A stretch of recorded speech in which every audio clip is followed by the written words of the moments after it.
What's up, everybody? This is The Artist Journey. I'm your host for today, Wilfred Lee. Usually it's most days I am your host, and I'm here with the Wordsmiths host, Elliot Ashby and Chloe Lee. What's up, guys? What's up, guys? Can we do one of those video still shots? It looks like we're in a picture, and people think we're lagging. What's up, everybody? We should talk like we're in a Chinese kung fu movie, and we're just like, so welcome to the Artist Journey. Today you will hear very many things. I don't know, what are we doing? Don't think. You're the only one who's good at it. Yeah, exactly. You always do it on your stand-up. So he picks the things that he's great at. Right. I hate my life. Okay. Just for people who don't know, we actually made a little intro for these two. So how about we read it so we get to know a little bit about them that way, and we'll go into it. So we'll start with Elliot. Elliot Ashby is a media producer and personality with a passion for invoking thought and laughter. This guy right here. Ashby was born and raised in Arizona, where he attended Arizona State University. What? That wasn't in it. Upon graduation, Ashby moved to Seoul, South Korea, where he currently works as a radio DJ and voice actor. Ashby also hosts 2 monthly events, including Wordsmiths with Chloe Lee. For more information about Elliot and his projects, please visit www.elliottashby.com. Awesome. Chloe Lee Myung-hyun loves to listen to, write, and appreciate things in general, passion, worldly things. Her other passions include journalism, cultural anthropology, languages, and music. Currently working in Seoul as a communications specialist, much of her perspective is influenced from having lived in Singapore, the US, and China. Aside from her professional career, she also works on organizing Wordsmiths, a monthly spoken word event with her friend and talented host, Elliot Ashby, as mentioned above. This guy over here. To check out more of her spoken word pieces, please visit mhchloe.blogspot.com. Join the Wordsmiths Facebook group for more information, which we have on the event page. So that's enough as an intro. So, guys, how you doing today? Yo, I'm great. Thank you for the lovely intro. Yeah, that was pretty lovely. Yeah, it's kind of long. Like you could have like spiced it up. You could have been like Elliot Ashby. You could have been like more urban with it. I feel like people would have connected more and knew, you know what I'm saying? It was kind of professor-ish. That's just I my like take. mine read in a very formal. In a very formal, right, professional, manner. I like that. I'm a robot. Yeah, I like that. Maybe I should have just said it in a Spanish accent. That would have been dope. Yeah. Okay, let's try one more time.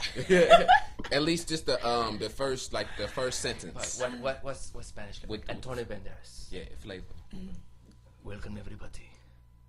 This week's on the artist journey. That's not even Spanish. What the fuck am I doing? Keep going. Okay, let's do Korean. Welcome everybody. This is What Japanese. This week on the artist journey podcast, we will hear from a special guest, Elliot Ashby and Chloe Lee, host of Wordsmiths of Smoothie Spogless Word TV this show. Good, thank you. Thank you. That was intense. That was intense. That was real. What's going on with the world today? You know what? There's a lot of things going on with the world, but I want to know, what are we doing? What are we doing here again? How are we affecting the world right now? Yeah, man. Bringing spoken word. Bring bringing spoken spoken word to word. soul. What is spread the word, the good word. Spoken word to those people who don't really know anything about it? Spoken word.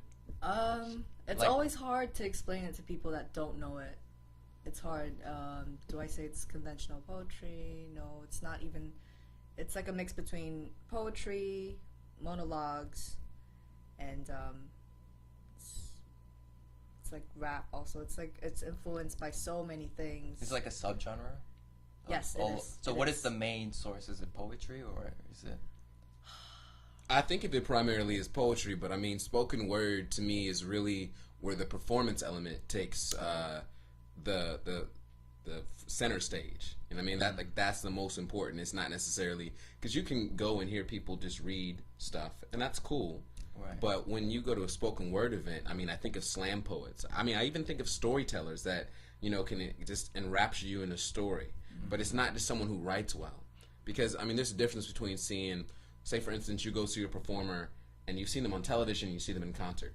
Some people are exactly the same in concert as they are on television. It's like there's no point of even going to go to one of their shows. Mm-hmm. And so I think that's kind of one of the connections that you make with the spoken word artist is that, you know, you can read somebody's work, but to actually see somebody perform it and really breathe that in the same way that when you're going to an acoustic set, like a folk singer, they're really like pouring out their heart and giving you a piece of themselves.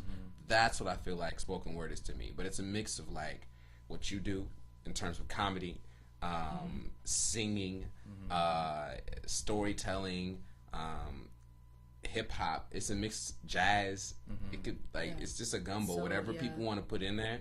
And one thing that I respect and something that I push for us to do is to really have all those elements present. So it's not like, oh, well, that's not spoken word. This can't be spoken word. It's like it's all spoken word. Like it's all gravy. Like we want as much of that in the mix as possible. Like, I mean, I kind of want to distinguish poetry and spoken word, but actually at our events, we do invite Korean poets to come, and they don't really know what spoken word is, but they do kind of know the type of performers that we have, spoken word artists, and they kind of get it. We've had really interesting Korean artists come through our way, so it's a blessing. It's really great to see the different types of people that have stories to tell. So far there hasn't been anyone who's kind of like the Milli Vanilli of spoken word. Like they're giving out their heart, and then you hear this like the dialogue start skipping, and they're like, oh shit, I'm a cop out, and then you're like, oh, this guy's not even really doing real stuff. Has that not happened yet? Like there's no Milli Vanillis of spoken word. I wish we had a story like that. I want to give you one because you look like you're really excited to hear one, but I would love that to see something like that. I wouldn't necessarily. I think you just want to see Milli Vanilli in concert.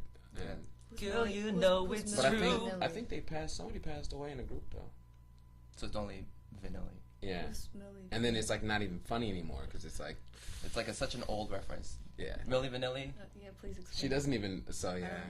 Okay. Probably not worth. Milli Vanilli, rest in peace. I don't know, but for people who want to check it out, just check out YouTube. Type in Milli Vanilli. I want you to tell me right now. Girl, so I you can know what? Let's include it in the. No. Let's listen to one song from them, okay? Wow, this is happening. I think we're allowed to do that. We can put one. This is really happening right now. I'm here. Yeah. Is this from the 80s or? Yes. Okay. Nah, this is 90s. Oh, early 90s. Early 90s. Right? Early 90s. That was the beginning of Because when I hear vanilla, it's like Milli Vanilli. Vanilla Ice.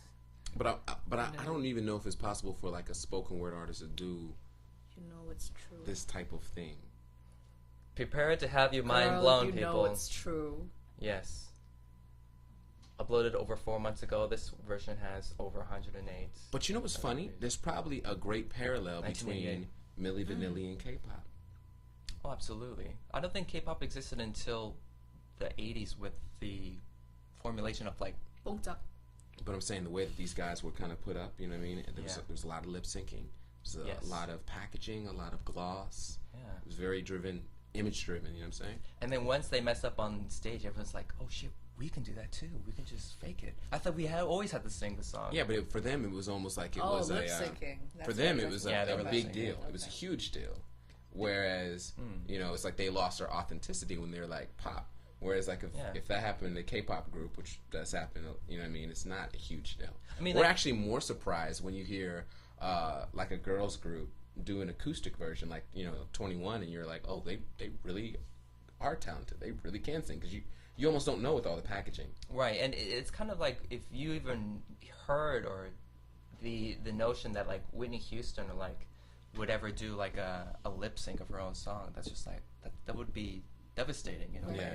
You know, like there would be absolutely no point in it. But at least with like pop performers, you know, it's always a different point of distraction with like the. Oh, okay. French? Okay. This is Milli Vanilli, Girl, You Know It's True. Let's put up here. This is really going on. I hope this is legal. This is way back. Oh, You said what year was this I again? get it. This nostalgia chills. Me too. And Until the buffering. This happens. is exactly what it's like in the 1980s. This Now is we're exactly back. how I remembered it. This is on Napster. On AOL. Napster. Oh, I haven't heard Napster Dial in up a and stuff while. like that, man.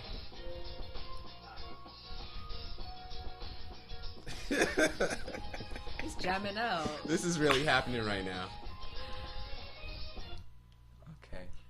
I'm kind of hurt. We'll let that load a bit. We're gonna wait. We're gonna let this thing marinate. Yeah, just let that settle in. Yeah, it's all about the marinade. I think for our performers, the problem